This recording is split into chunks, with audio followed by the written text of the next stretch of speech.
जय श्री गणेश। नमस्कार, मैं आचार्य संजय द्विवेदी मेष राशि का वर्ष 2022 का वार्षिक राशिफल लेकर आपके सम्मुख उपस्थित हूँ। वर्ष 2022 जो हमारे यहाँ वैदिक रीति के अनुसार सनातन वर्ष जो होता है हमारा, वो 2 अप्रैल 2022 से प्रारंभ होगा। उसी के अनुसार मैंने ये वर्षफल आपके लिए बनाया है। तो यहाँ पर जो अप्रैल माह में जो ग्रहों की स्थिति होगी, उसके बाद से जो वर्ष अंत तक जो ग्रहों की स्थितियां होंगी, उनके अनुसार ये वर्ष मेष राशि के लिए किस प्रकार का होगा, क्या लाभ मिलेंगे, संपूर्ण विवरण मैंने 5 पॉइंट्स में डिवाइड किया है।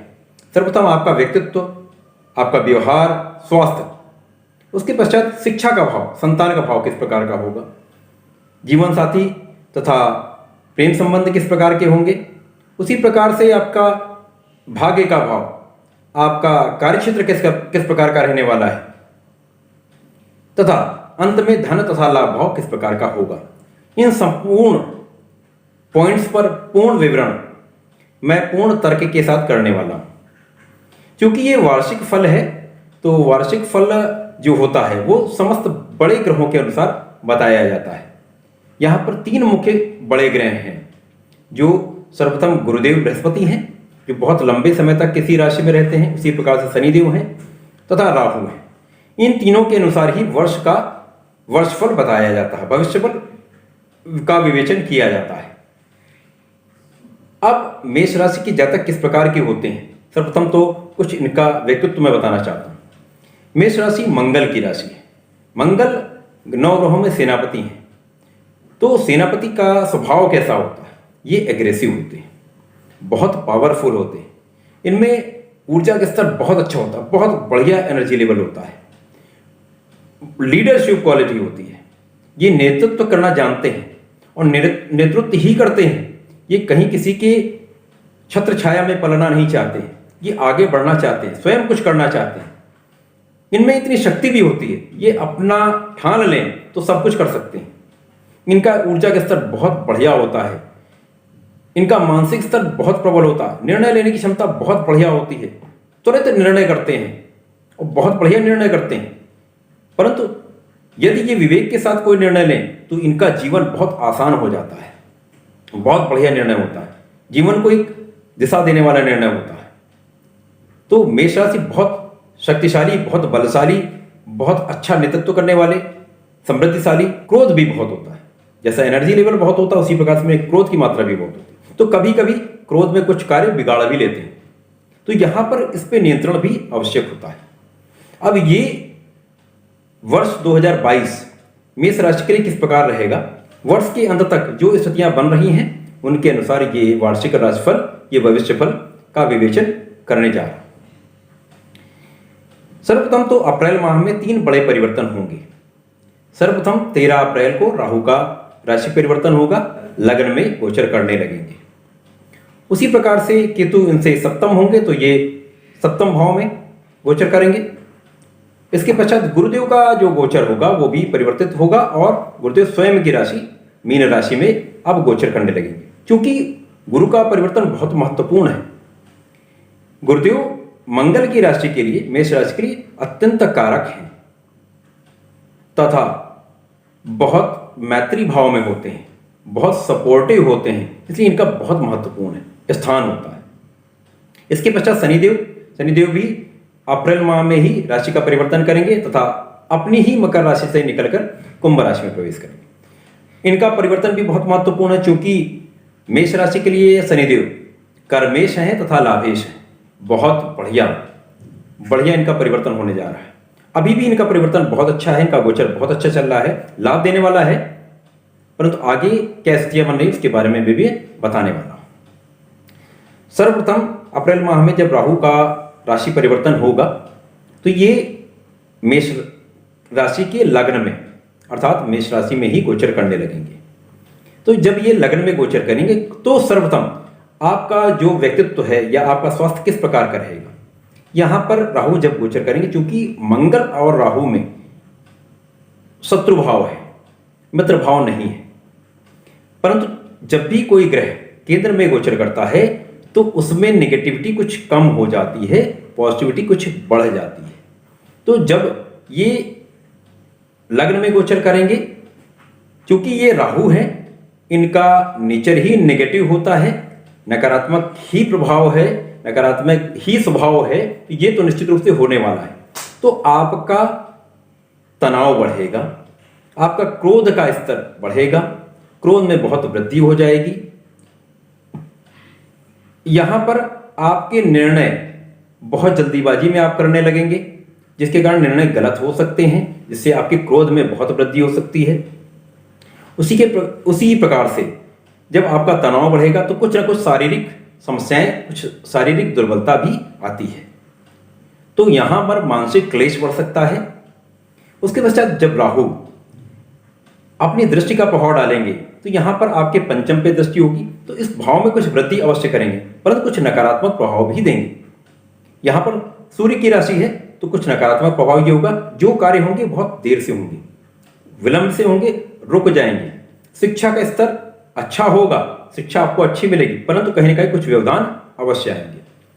यहां पर संतान का भाव है तो संतान की प्राप्ति होगी, परंतु विलंब से होगी, या कुछ संतान यदि होने वाली है तो वहां पर कुछ मिसकैरेज का योग भी बनता है। तो इनका ध्यान रखना चाहिए, सावधानी रखनी चाहिए। उसके पश्चात राहु की दृष्टि का प्रभाव सप्तम पे होगा, तो यहां पर जीवन साथी के साथ मानसिक समस्या, मानसिक क्लेश, आपस में मानसिक स्तर ना मिल पाना या आपस में सामंजस्य का कम बन पाना, यह होता है। इसी प्रकार से भाग्य पर दृष्टि होगी तो यहां पर आपकी भाग्य को कुछ कम करेंगे। यद्यपि ये केंद्र में बैठे हैं, गुरुदेव के साथ तात्कालिक मैत्री में है, तो कहीं ना कहीं आपके भाग्य में वृद्धि अवश्य करेंगे, परंतु काम को रोक के ये कोई भी कार्य कराते हैं तो ये व्यवधान अवश्य आता है। इस पूरे वर्ष में राहु की यही स्थिति रहेगी, तो राहु अपना ये प्रभाव देते रहेंगे। उसके पश्चात यदि देखें तो बहुत महत्वपूर्ण गुरु का परिवर्तन है। तो गुरुदेव पूरे वर्ष में अप्रैल माह से मीन राशि में ही रहेंगे, जो आपका द्वादश भाव है। यहां पर ये भाग्य के स्वामी हैं, भाग्य के स्वामी भी हैं और व्यय भाव के भी स्वामी हैं, 12वें भाव के भी स्वामी।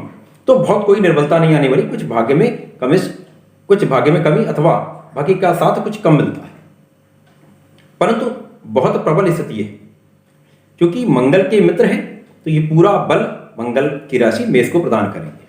अब यहां पर गुरुदेव जब गोचर करेंगे तो इस भाव में प्रगति करेंगे, भाव में वृद्धि करेंगे, तो होगा क्या, व्यय में वृद्धि होगी। अब ये व्यय जो होगा वो कहां होगा, आपके विदेश गमन में, आध्यात्मिक कार्यों में, भ्रमण में ये व्यय होगा। उसके साथ में गुरुदेव की प्रथम दृष्टि का प्रभाव आपके चतुर्थ पे होगा, तो यहां पर आप अपने सुख साधनों में वृद्धि करने वाले हैं, आप ऐश्वर्य का लाभ लेने वाले हैं, माता का साथ मिलने वाला है, परिवार का साथ मिलने वाला है। जब सुख साधनों में ऐश्वर्य में वृद्धि करेंगे तो निश्चित रूप से आपका व्यय बढ़ेगा।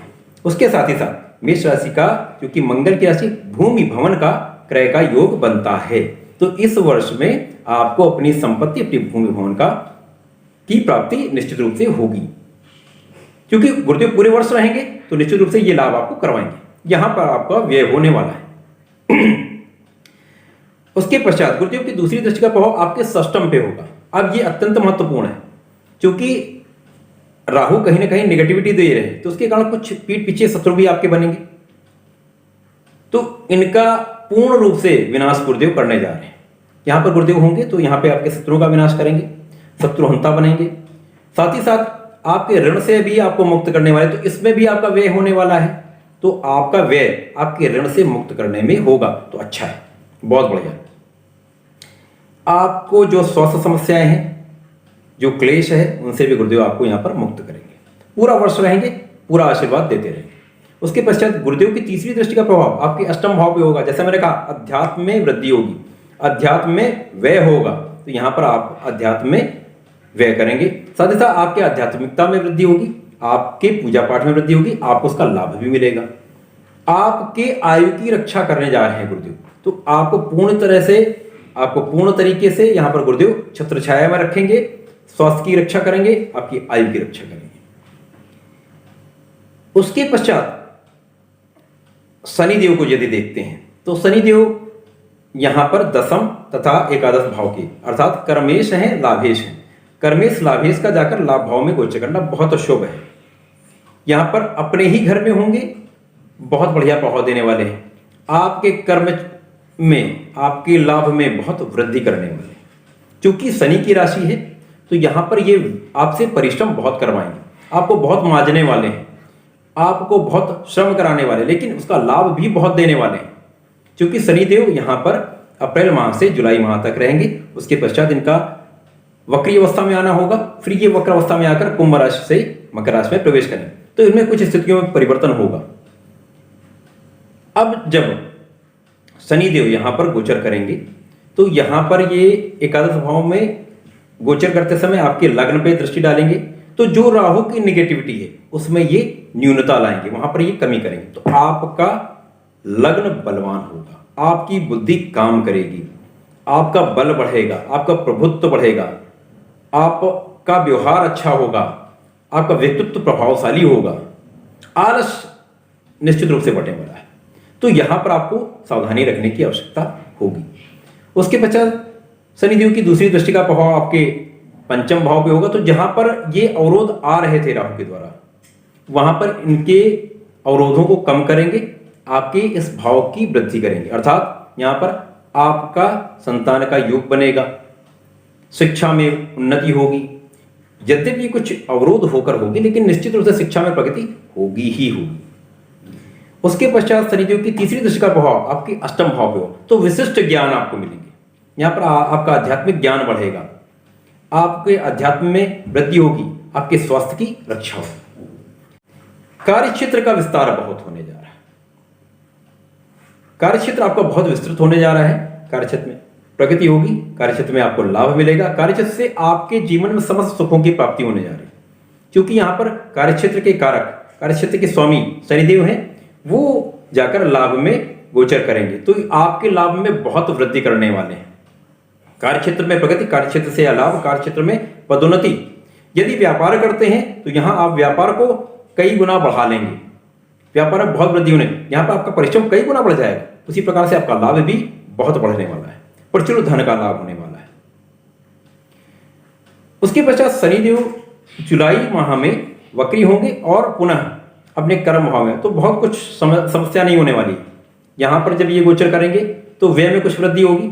तो आप जब अपने कार्य क्षेत्र में वृद्धि करेंगे तो कहीं ना कहीं आप एक नया एस्टेब्लिशमेंट करेंगे कुछ, तो वहां पर व्यय होगा।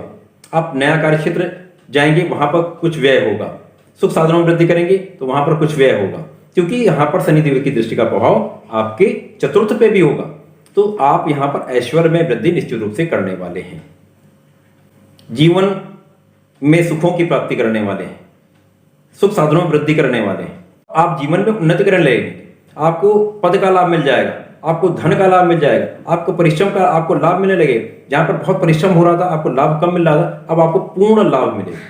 क्योंकि बहुत पावरफुल राशि है, यहां पर शक्ति का पूर्ण प्रयोग करते हैं तो इसका लाभ निश्चित रूप से मिलेगा। राशि का बल, शनिदेव का बल, साथ में गुरुदेव का आशीर्वाद निश्चित रूप से पूरे वर्ष में आपके साथ रहने वाला है।